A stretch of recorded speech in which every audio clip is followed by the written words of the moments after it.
1347 yılı. Avrupa kıyılarına bir gemi yanaşıyor. Ama bu gemi yük taşımıyor. Hayır, bu gemi ölüm taşıyor. Mürettebatın yarısı yolda ölmüş. Geride kalanların vücudu kara şişlerle kaplı. Kaptan bile ölü. Liman görevlileri gemiyi durdurmak istiyor. Ama artık çok geç. O gemi sonraki 4 yılda Avrupa nüfusunun 1/3'ünü silecek olan kara vebayı getirmiştir. Peki bu salgın nerede başladı? Cenova'da mı? Hayır. Başladığı yer o gemiden 5000 kilometre doğuda, Orta Asya steplerinde. Bugün Kırgızistan'ın kuzeydoğusunda yer alan Isık Göl kıyısında ve oradan Avrupa'ya seyahat etmek için kullandığı yol tarihte binlerce yıldır dünyayı birbirine bağlayan İpek yoluydu. Bu videoda sana şunu göstereceğim. İpek yolunu öldüren şey ne Moğollar, ne kuraklık, ne de barbarlardı. Onu öldüren şey tarihin en büyük ekonomik başarısının tam da kendisiydi. Ve bu hikaye bugün hala devam ediyor. Çünkü Çin şu an 1 trilyon dolar harcayarak aynı yolu yeniden inşa ediyor. Acaba aynı hatayı mı yapıyor? Bunu bu videonun sonunda konuşacağız. Ama önce başa dönelim. Çünkü bu yolu anlamak için önce onun neden var olduğunu anlamak gerekiyor.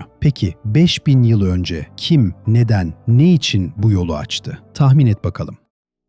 Çin'in doğusunda ipek var ama baharat yok. Hindistan'da baharat var ama cam yok. Roma'da cam ve altın var ama ipek yok. Orta Asya steplerinde at var ama pirinç yok. İşte İpek yolu bir siyasetçinin projesi değildi. Bir imparatorun emri de değildi. İpek yolu insanlığın ihtiyaçlarının yarattığı o kaçınılmaz boşluktan doğdu. Ekonomistler buna karşılaştırmalı üstünlük der. Biz ise buna diyoruz ki herkesin bir şeyi var ama kimsenin her şeyi yok. Milattan önce 130 yılı civarında Han Hanedanı'nın imparatoru Wu, batıya bir elçi gönderiyor. Zhang Qian, misyon. Batıdaki kabilelerle ittifak kur, Hunlara karşı destek bul. Sonuç tam bir başarısızlık. 13 yıl esaret, neredeyse ölüm. Ama Zhang Qian geri döndüğünde yanında bir şey getiriyor. Bir harita, gözlemler ve şaşırtıcı bir bilgi. Batıda dev piyasalar var ve onlar da bizi arıyor. İmparator Wu hemen anlıyor. Bu devasa bir ticaret fırsatı. Kervan güzergahları açılıyor. Hanlar kuruluyor. Askerler yol güvenliğini sağlıyor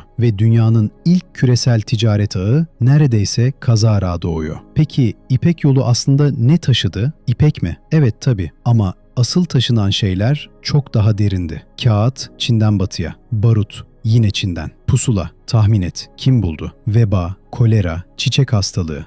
Hiçbir gümrük memuru bunları durduramadı. Din, Budizm, İslam, Hristiyanlık hepsi bu yoldan yayıldı. Para sistemleri, matematik, astronomi. İpek yolu sadece bir ticaret güzergahı değildi. İnsanlığın bilgi omurgasıydı. Ama bir sorun vardı. Bu ağ korkunç derecede kırılgandı. Binlerce kilometre çöl, dağ, step, onlarca farklı hükümdarlık, yüzlerce farklı para birimi. Bu yolu ayakta tutmak için tek bir şey gerekiyordu. Güven ve o güveni sağlayacak bir güç. Yüzyıllar boyunca o güç hep değişti. Persler, İskender, Romalılar, Partlar, Sasaniler. Hepsi bu yolun bir parçasını kontrol etti. Ama hiçbiri tamamını değil.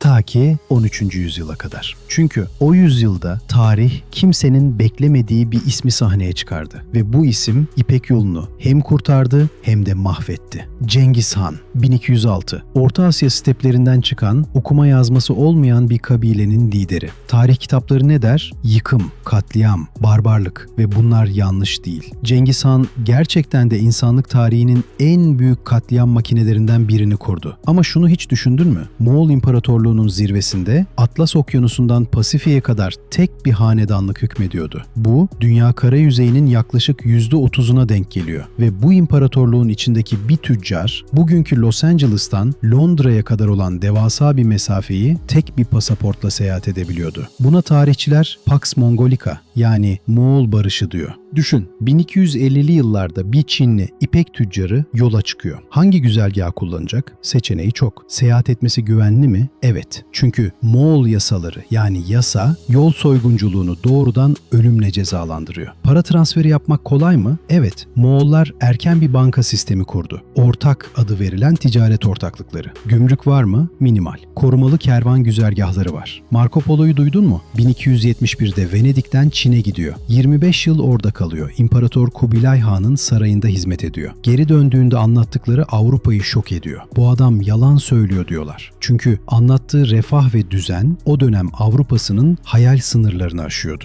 Pax Mongolica döneminde İpek yolu ticareti daha önceki yüzyıllara göre 5 ila 10 kat arttı. Çin'den Avrupa'ya giden mallar İpek, porselen, baharat, kağıt. Avrupa'dan Çin'e giden mallar gümüş, cam, yün, altın ve bunların arasında kimsenin listede görmediği bir şey daha taşınıyordu: mikroplar. Ticaret artınca ne olur? İnsan hareketi artar. İnsan hareketi artınca ne olur? Mikroplar da seyahat eder. Ve tarih burada beklenmedik bir kesik yapıyor. Çünkü Pax Mongolica'nın yarattığı o mükemmel ticaret ağı yakında dünyanın gördüğü en büyük biyolojik silahın teslimat sistemi haline gelecek.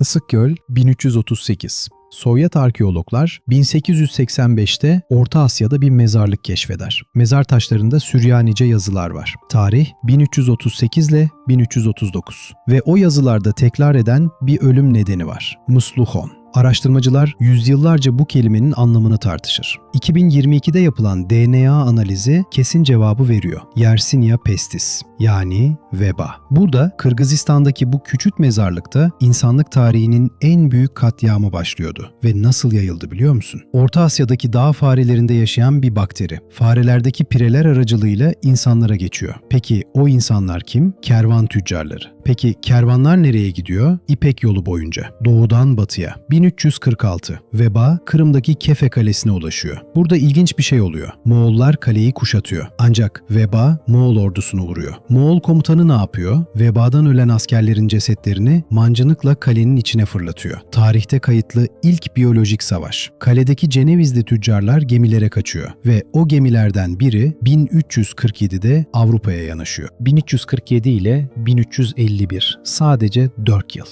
Avrupa nüfusu o dönem tahminen 75 milyon kişi. Hayatta kalanlar tahminen 50 milyon kişi. Ölü sayısı 25 ila 30 milyon. Bazı şehirlerde bu oran %60'ı aştı. Paris'te haftada 800 kişi ölüyor. Floransa'da sokaklarda ceset yığınları var. Venedik'te mezarcı bulamıyorlar. Ve tüm bu tablonun ortasında bir şey daha oluyor: ticaret duruyor. Kervanlar yola çıkmıyor. Tüccarlar ölüyor. Şehirler kapılarını kapatıyor. İpek yolunun damarları tıkanıyor. Ama asıl hasar görünmeyende. Para ekonomisi mi düşün? İpek yolunun işlemesi için neye ihtiyaç var? Güvene. Güven neye dayanıyor? İnsanlara, ilişkilere, ağlara. Ve veba tam da o insanları, o ilişkileri, o ağları yok etti. Semerkant'taki tüccar ailesi yok oldu. Bağdat'taki faizcinin mirasçısı kalmadı. Cenova'daki ticaret ortaklığı çöktü. Yüzyıllarca biriken kurumsal hafıza 4 yılda tamamen silindi.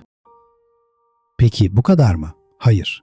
Çok daha kötüsü geliyor. Çünkü insanlar çözüm aradı ve buldukları çözüm hastalıktan bile daha öldürücü oldu. İpek yolu için.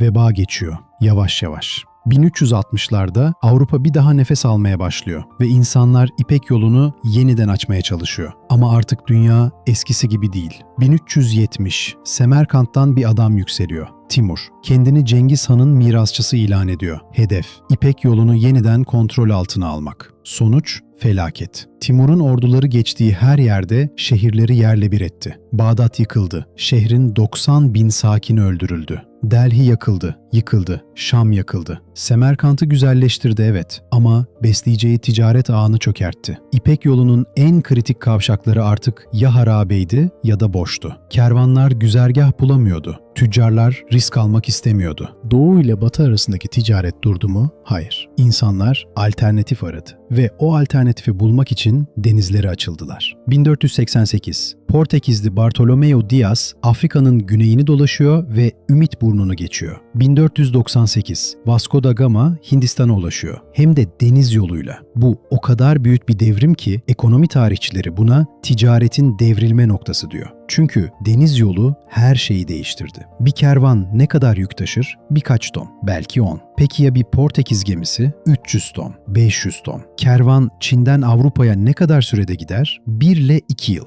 Gemi 6 ile 8 ay. Kervanın geçtiği kaç farklı gümrük var? Onlarca. Geminin 0. Okyanusta gümrük memuru yok. İpek Yolu artık sadece hastalıkla değil, ekonomik rekabette de yenik düşüyordu. Ama yine de hayatta kalmaya çalıştı. Ta ki 1453'e kadar. Yıl 1453. Osmanlı orduları Konstantinopolis'i alıyor. Bu şehir İpek Yolu'nun Avrupa'ya açılan en kritik kapısıydı. Osmanlılar bu kapıyı kapattı mı? Tam olarak değil. Ama Avrupalı tüccarlar için koşulları ağırlaştırdı ve zaten deniz yolu vardı artık. Geçmeye değmezdi. İpek Yolu tek bir darbeyle ölmedi. 3 darbenin altında ezildi. Veba güven ağlarını yok etti. Timur fiziksel altyapıyı çökertti. Portekiz ise ekonomik mantığını ortadan kaldırdı. Ama şimdi sana gerçek soruyu soracağım. Onların hepsi dışarıdan gelen darbeler miydi? Yoksa bu çöküşü hazırlayan şey İpek Yolu'nun kendi içinde miydi? Şimdi bir adım geri çekilelim ve şunu soralım. İpek Yolu neden bu kadar kırılgandı? Cevap aslında gözümüzün önündeydi. İpek Yolu ne kadar büyüdü? Muazzam büyüdü. Ne kadar çok insan geçti? Milyonlarca. Ne kadar çok mal taşındı? Kıtalar arası. Ne kadar çok şehir bu ağa bağlandı? Yüzlercesi. Ve işte tam burada o büyümenin içinde gizlenen şeyi görüyoruz. Bir ağ ne kadar bağlıysa bir kriz o ağda o kadar hızlı yayılır. Veba. İpek Yolu olmasaydı Avrupa'ya ulaşamazdı. Ticaret olmasa insanlar hareket etmezdi. İnsanlar hareket etmese mikroplar yayılmazdı. İpek Yolu'nu öldüren dışarısı değildi. İpek Yolu'nu öldüren kendi bağlantısallığıydı. Yani kendi başarısıydı. Bu fikri tanıyor musun? 2008 finans krizi. Bir Amerikan bankası çöküyor. Neden tüm dünyayı etkiliyor? Çünkü küresel finansal sistem birbirine o kadar bağlı ki bir yerden giren şok her yere sıçrıyor. Covid-19 Wuhan'da başlıyor. Neden 3 ayda dünyaya yayılıyor? Çünkü küresel uçuş ağı o kadar yoğun ki virüs daha haberi duyulmadan kıtalara ulaşıyor. İpek Yolu 700 yıl önce bunu yaşadı ve dünya hala öğrenmedi. Peki ya Çin'in projesi? 2013. Xi Jinping yeni İpek Yolu projesini açıklıyor. Resmi adı Kuşak ve Yol Girişimi. Bütçe 1 trilyon dolar. Kapsam 140'tan fazla ülke. Karayolları, demiryolları, limanlar, boru hatları. Hedef ne? Basit. Çin mallarını dünyaya daha hızlı, daha ucuz, daha kontrollü bir şekilde ulaştırmak. Ve elbette jeopolitik nüfus. Peki 700 yıl önceki İpek Yolu'ndan farkı ne? Şimdi tahmin etme zamanı. Yapısal olarak çok az fark var. Yine tek bir gücün kontrol ettiği bir ağ. Yine bağlantısallık üzerine kurulu bir sistem. Yine jeopolitik güç dengeleriyle şekillenen güzergahlar. Ve bu proje şu an ciddi sorunlarla karşı karşıya. Sri Lanka, Hambantota limanını borçları yüzünden Çin'e devretmek zorunda kaldı. Pakistan'da projeler durdu. Bazı Afrika ülkeleri Çin'in borç tuzağı olarak tanımladıkları yapıdan geri çekilmeye çalışıyor. Bu proje başarısız mı olacak? Bunu bilmiyorum. Kimse bilmiyor. Ama şunu biliyoruz. Ticaret yollarını kim kontrol ederse dünyayı o yönetir. Ama o ağı ne kadar büyütürsek kırılganlığımız da o kadar artar. Bu video başta sana bir söz verdi. İpek Yolu'nu öldüren şeyin ne olduğunu göstereceğim dedim. Şimdi cevabı biliyorsun. Onu öldüren Moğollar değildi. Veba değildi. Portekiz bile değildi. Onu öldüren kendi mükemmelliğiydi. O denli işleyen, o denli bağlayan, o denli güçlü bir ağ kurmuştu ki içinden geçen ilk büyük kriz her şeyi birlikte devirdi. Ve bu bizi o derin soruya götürüyor. Bir sistemi yok eden şey dışarıdan gelen düşman mı yoksa kendi ağırlığı mıdır? Bu soruyu sadece İpek Yolu için değil, küreselleşme için de sorabilirsin. Finansal sistem içinde, hatta kendi hayatın içinde. Bu kanal bir soruyu farklı açılardan işlemeye devam ediyor. Kim ticaret yollarını kontrol ederse dünyayı o yönetir. Bu videoda ise şunu gördük. En güçlü ağ bile kendi bağlantısallığına yenik düşebilir. Peki bir sonraki soru ne? Onu da gelecek videoda konuşacağız. Eğer bu video sana yeni bir şey öğrettiyse kanala abone ol. Çünkü bu hikayeler burada bitmiyor.